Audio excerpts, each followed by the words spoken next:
Olá pessoal, tudo bem com vocês? Hoje eu vou falar sobre a briga de Jó com Deus, tá?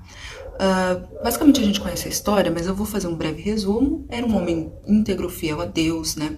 Temente a Deus. Quem fala isso a respeito dele é o próprio Deus. E acaba entrando aí numa disputa sem querer e sem saber, numa disputa entre Deus e Satanás sobre a fidelidade do próprio Jó. E eu não vou focar nessa problemática hoje, eu vou focar no relacionamento de Jó com Deus e com os amigos também.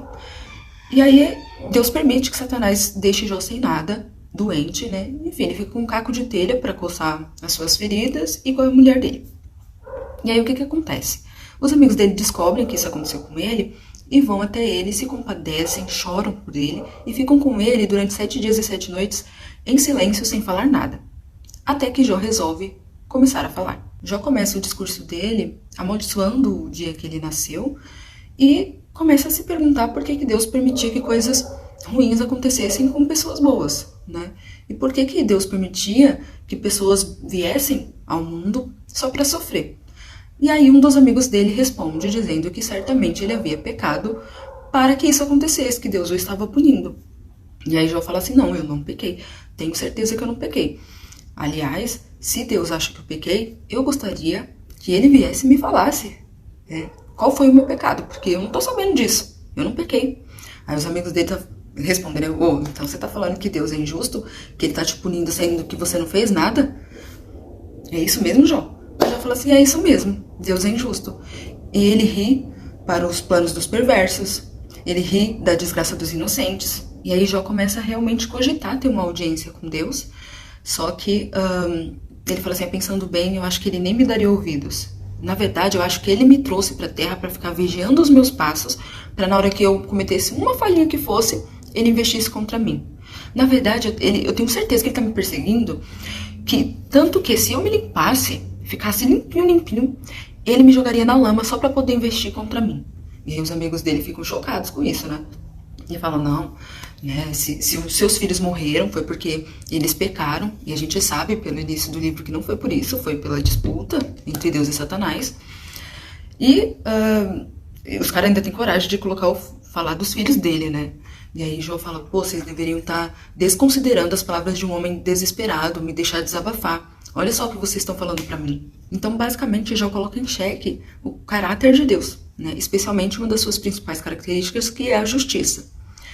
Falando, então, né, que ele tapava os olhos dos juízes, que não estava nem aí porque os maus faziam com os inocentes. Na verdade, ele ri da desgraça dos inocentes, acusando Deus até de sadismo, né? E também por conta da sua própria condição de inocente, que estava sendo punido sendo inocente. Então, Deus era injusto para Jó e ele atesta a sua inocência até o final. E os amigos dele começam a defender a Deus, né?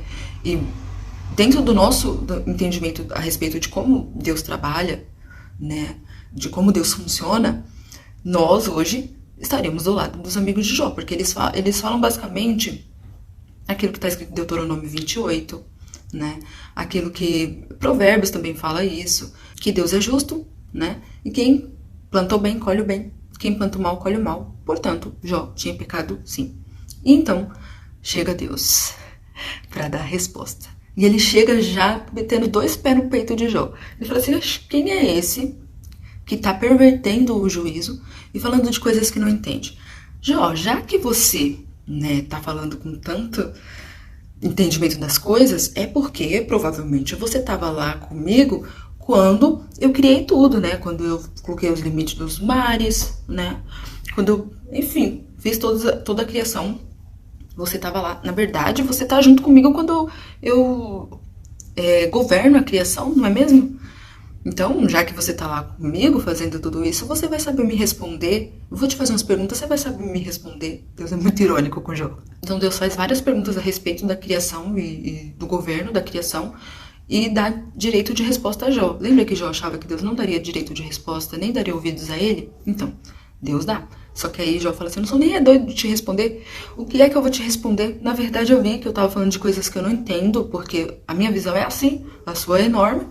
Então, eu retiro o que eu disse, me desculpa, é isso. Aí Deus pega e fala assim, tá bom. Aí ele se vira pros amigos dele e fala assim, eu estou indignado com vocês, porque vocês não falaram o que é certo ao meu respeito, como fez o meu servo Jó. Oi? É pra bugar a mente, porque no nosso imaginário hoje, em 2022, o que a gente entende é exatamente o que os amigos de Jó estavam falando. E agora Deus dá uma dessa? Como assim? A questão aqui, e essa é uma das lições mais importantes do livro, é: a vida não é 8 e 80, tá? Não é. Não é essa questão, essa regra fixa de quem faz o bem colhe o bem, quem faz o mal colhe o mal. Não é. Alguns salmistas já haviam entendido isso. Na verdade, a gente olhando o texto bíblico inteiro, a gente vê que não é assim. O Eclesiastes, o homem mais sábio que passou pela terra e que analisou toda a vida, chegou a esse entendimento de que não é assim. Na verdade, o Eclesiastes é a antítese de Provérbios, que coloca as coisas mais ou menos nesses termos aí, ok? E Deus está falando assim, não é assim. E mais, Deus não precisa da nossa defesa, né? Não precisa. Os amigos de Jó não precisavam defender a Deus. Os amigos de Jó precisavam realmente ter o escutado, o consolado. E aí, em nome do santo zelo, eles escolhem defender a Deus, né, se utilizando de mentiras, falando que Jó tinha pecado, e falando de coisas que não entendiam, aí, com o intuito de defender a Deus, sendo que Deus não precisa da nossa defesa, que espécie de Deus ele seria se precisasse? Bem, no fim, Deus fala, vocês vão ter que oferecer sacrifício, Jó vai orar por vocês, e então vocês serão aí perdoados. E é isso que acontece. E aí uma das lições que a gente tira disso tudo é: o que nós estamos fazendo em nome do santo zelo? Né? Em nome da defesa de Deus? Quais regras nós estamos absolutizando? A dor de quem a gente não está considerando? Será que a gente está negligenciando o que é humano em nome das coisas espirituais? Por fim, por mais que Deus tenha censurado o que Jó disse, Deus não censurou o fato de Jó ter dito, tá? Na verdade, Deus veio dialogar com Jó como Jó pediu desde o início, tá bom? E a gente vê que Deus dá uma invertida nos amigos dele que o estavam defendendo. Então, a questão é, se você tem um questionamento a respeito da vida, sei lá, do sofrimento alheio, você tem que fazer. Porque Deus, a gente acha que Deus é dodói. Deus não é dodói, gente. Deus aguenta a nossa sinceridade. Na verdade, é isso que ele quer. Um relacionamento só pode existir quando tem sinceridade. E Deus não é ser humano pra estar aí dodói com o questionamento das pessoas, tá? Provavelmente você vai falar besteira quando você for questionar. Vai, porque você não entende das coisas. Mas pergunta mesmo assim. Às vezes, dependendo do seu questionamento, Deus vai te responder e você vai continuar sem as respostas daquilo que você perguntou. Mas você vai chegar no entendimento sobre outra coisa, como já chegou. É um entendimento melhor a respeito do próprio Deus, né? Ele fala, antes eu te conhecia de ouvir falar, agora os meus olhos te viram, né? Então, tá tudo bem. Tá tudo bem, é isso que Deus quer. Né? Ele prefere a sua sinceridade do que você ficar passando pano pra ele. Se lá no fundo você não tem um questionamento, você adora mesmo em meio ao sofrimento, amém. Glória a Deus por isso. Só que a gente tende a achar que uma fé aprovada, uma fé verdadeira é aquela que não questiona, quando na verdade é precisamente o oposto, tá? A fé pressupõe a dúvida. Deus, ele não quer marionetes que não pensam, que só recebem e não analisam o que está sendo dito, não, tá? Muito pelo contrário. E aliás, os grandes heróis na fé foram pessoas que duvidaram e duvidaram muito. Inclusive, Abraão, o nosso grande pai na fé, duvidou bastante. Inclusive, ele riu também, tá? Não foi só Sara que riu, não. Lá da promessa de que ele e Sara teriam um filho biológico.